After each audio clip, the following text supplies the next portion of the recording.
नमस्कार आदाब, आप देख रहे हैं BMA न्यूज। 20 नवंबर चुनावी माहौल के गुजरते दोनों की हलचल हर उस प्रत्याशी के दिलों में बढ़ती ही जा रही है, खास करके एनसीपी अजीत पवार और शरद पवार के गुट में ज्यादा। वैसे तो मुंब्रा के विकासकारी MLA डॉक्टर जितेंद्र आव्हाड इन दिनों काफी चर्चा में है। 15 साल के विकास कार्य में डॉक्टर जितेंद्र आव्हाड को कोई हराने वाला पैदा नहीं हुआ, पर इस चुनाव में डॉक्टर जितेंद्र आव्हाड के कामों पर उंगली उठाने वाले एनसीपी अजीत पवार, जिसका चुनाव चिन्ह घड़ी है, इस घड़ी चुनाव चिन्ह वाले पार्टी पर नजीब मुल्ला के द्वारा डॉक्टर जितेंद्र आव्हाड के कामों पर उंगली उठाते हुए मुंब्रा कलवा की जनता को गुमराह करने का काम जारी है। पर मुंब्रा की जनता ये खूब जानती है उसे वोट किसे करना चाहिए, कौन है मुंब्रा की जनता का शुभचिंतक विधायक।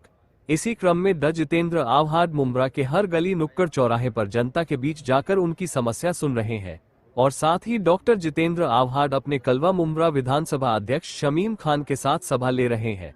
मुंब्रा की जनता जिस तरह से डॉक्टर जितेंद्र आव्हाड को सुन रही है, देख रही है, उससे तो ऐसा लगता है आने वाला आगामी चुनाव 20 नवंबर को मुंब्रा की जनता वोट देकर डॉक्टर जितेंद्र आव्हाड के सर पर जीत का ताज पहनाएगी। कोस की शहजादी बिल्डिंग और गोल्डन पार्क में भी सभा ली गई। उसी के साथ डॉक्टर जितेंद्र आव्हाड का शालीमार होटल पर बड़ी बेसब्री से सैकड़ों लोगों की तादाद में लोगों ने उनका स्वागत किया। सभा में क्या कहा शमीम खान ने, आइए सुनते हैं।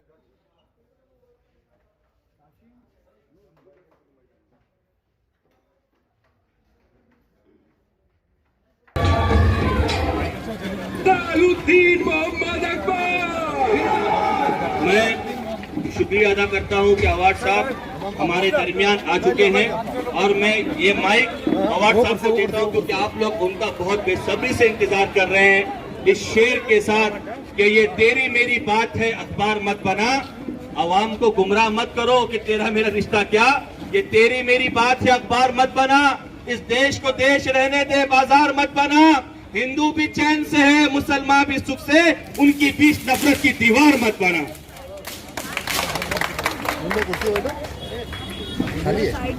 मेरे भाइयों और बहनों, थोड़ा वक्त हो गया है,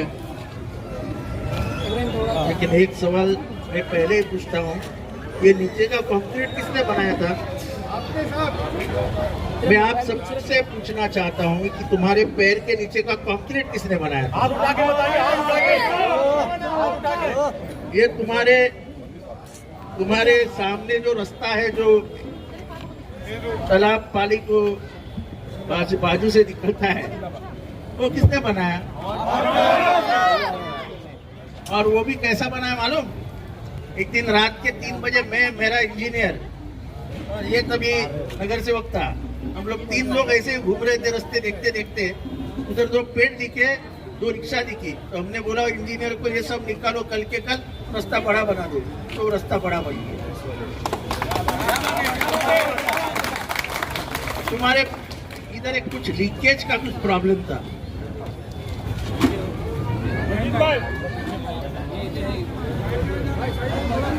इधर आ जाओ। तो ऐसे अरे ऊपर दिखाने के लिए नहीं आते हैं, अगर पसीना आएगा तो उसको पंखा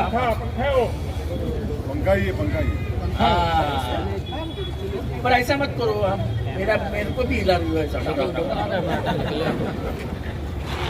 तो सवाल विकास का है, ये शहर बदल गया ऐसा आपको लगता है? शहर बदला, शहर के हालात बदले, जो एक बैंक का शहर था 27 बैंक का शहर बन गया। मेरा ऊपर क्या, मेरा हमको कभी क्रेडिट कार्ड नहीं मिलता था क्योंकि हम ब्लैकलिस्ट में थे, अब क्रेडिट कार्ड मिल गया। अब हमारे कई बच्चे इंग्लैंड और अमेरिका में पढ़ रहे हैं, है कि नहीं? एक हमारी कार्यकर्ती है शाइना आजमी, उसका बेटा लंदन में है आर्टिफिशियल इंटेलिजेंस में। जब उसने पहली बार मुझे बोला था कि मुझे आर्टिफिशियल में जाना है और मैं ये करूंगा, तो मैं नीचे आके बोल रहा था क्या है आर्टिफिशियल इंटेलिजेंस, क्या बोल रहा है? आज दुनिया आर्टिफिशियल इंटेलिजेंस के लिए पागल है। यहाँ वो चिल्ला रही है, और वो बच्चा जो भला कॉम्प्लेक्स में लेता है, उसको 10 जगह से मांगा रही है, तू हमारे पास आ, तू हमारे पास आ। पढ़ा किधर है? मुंब्रा में। कौन से स्कूल में? सिम्बोसिस में। मुंब्रा बदल गया कि नहीं?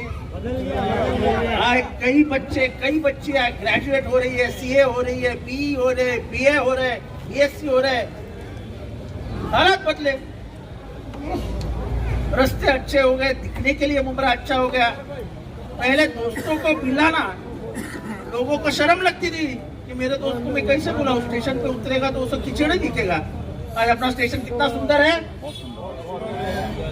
तो ये सब बदलाव आने के बाद मैं आपसे एक ही सवाल पूछना चाहता हूँ। ये बदलाव हमने लाए, ठंडे दिमाग से लाए। मैं यहाँ था, एक दंगा हुआ, हिंदू मुसलमान कभी एक दूसरे के सामने आए, कभी भी यहाँ अमन और शांति का सवाल पैदा नहीं किया। 2 बजे रशीद कंपाउंड में कॉम्बिंग ऑपरेशन शुरू हुआ, रात के 2:30 बजे थे। मेरे को फोन आया, मैंने ये भी ध्यान नहीं दिया कि मैंने कपड़े क्या पहने थे। मैंने इतने से चड्डा पहना था, मेरे आंख पे चश्मा भी लगाना भूल गया और वैसे ही अंधे इसमें मैं गाड़ी चलाते आया। बाकी आगे नहीं बोलना, पर जिसने किया था उसको 24 घंटे में यहाँ से तबादला करो। आप रशीद कंपाउंड के लोगों को पूछिए कि कितने बार कॉम्बिंग ऑपरेशन होता था रशीद कंपाउंड में, कितने बार कॉम्बिंग ऑपरेशन होता था मुमरा में। कहीं भी कुछ भी हुआ तो मुमरा से पकड़े गए, मुमरा से पकड़े गए, मुमरा से पकड़े गए। पिछले 10 साल में सुना है अपने कोई पेपर में कि मुमरा से पकड़े गए। अब तो बंद ही हो गया, सवाल ही नहीं आता है। तो ये बदलाव तो लाया, लेकिन अब इस बदलाव के बाद आप कौन सी विचारधारा को लाओगे मुमरा में, ये सवाल पैदा होगा। क्योंकि जो घड़ी लेके आए वो घड़ियाली चोर है, वो पाकिट मार है। राष्ट्रवादी कांग्रेस पार्टी ओरिजिनल किसकी थी? शरद पवार को घर के बाहर निकाला गया और उनके हाथ से ऐसी घड़ी छीनी गई, तो पाकिट मार है कि नहीं है? और तुम बुजुर्गों को मानते हो कि नहीं? सब नौजवानों से पूछता हूँ मैं, तुम्हारे दादा अब्बा का सम्मान करते हो कि नहीं? तुम्हारा बाप अगर दादा को धक्का मार के निकल देगा तुमको पसंद आएगा? ये साथ मैंने वही किया। पर शरद पवार लड़ाकू है, निशानी गई, नई निशानी ली और नई निशानी के ऊपर लोकसभा में 10 लोकसभा सीटें लड़ाई और 8 चुन के लाई। एक तो हमारी 3 खजात से हार गई, 9 सीटें जीतते थे। मैं आज आपके सामने सवाल पूछता हूँ, है अजित पवार में हिम्मत?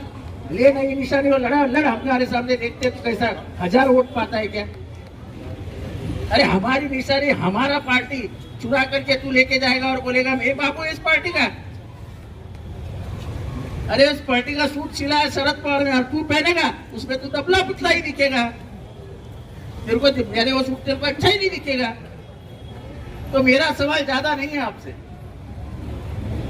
मैं सवाल इतना ही पूछता। मस्जिद पे हमले हो रहे हैं, विशालगढ़ में हुआ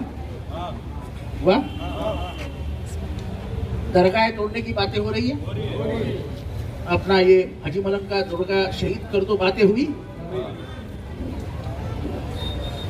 सैयद गुलमनियार चाचा को ट्रेन में मारा गया, उसके मारने वाले को जेल में हमने बिठाया।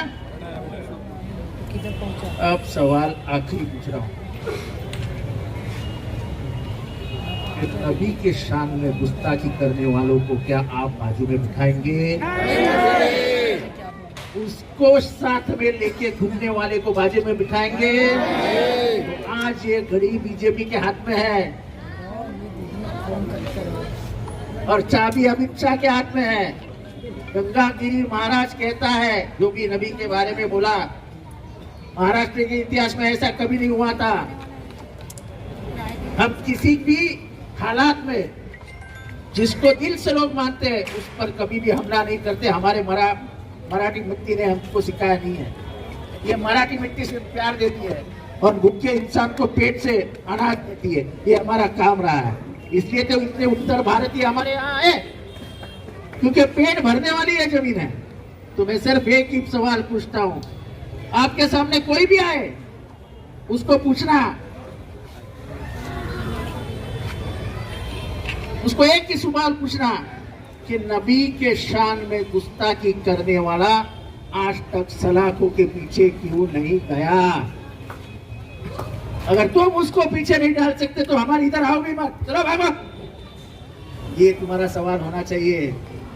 नबी के शान में गुस्ताखी करके भी आपके सामने सीना तान के आएंगे तो आपकी क्या इज्जत है?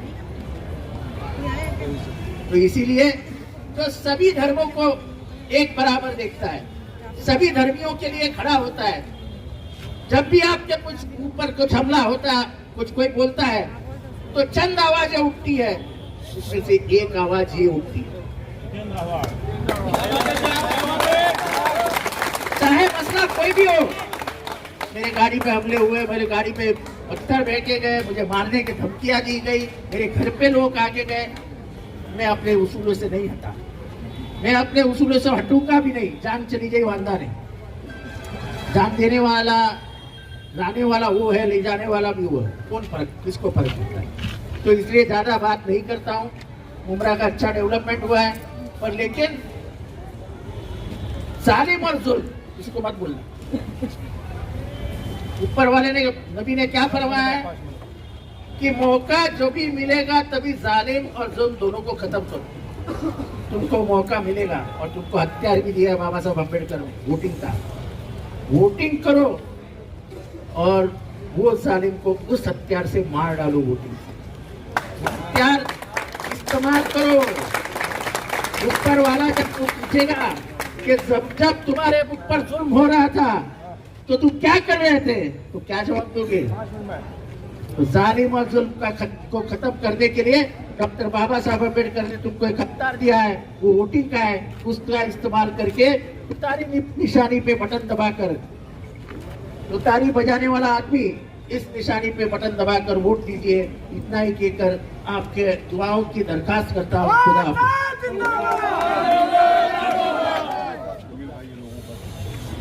मदनी साहब और जमील और उसका बेटा और सभी पूरी team, thank you very much, thank you very much, thank you very much. और कॉम्प्लेक्स के लोग और ये चाचा,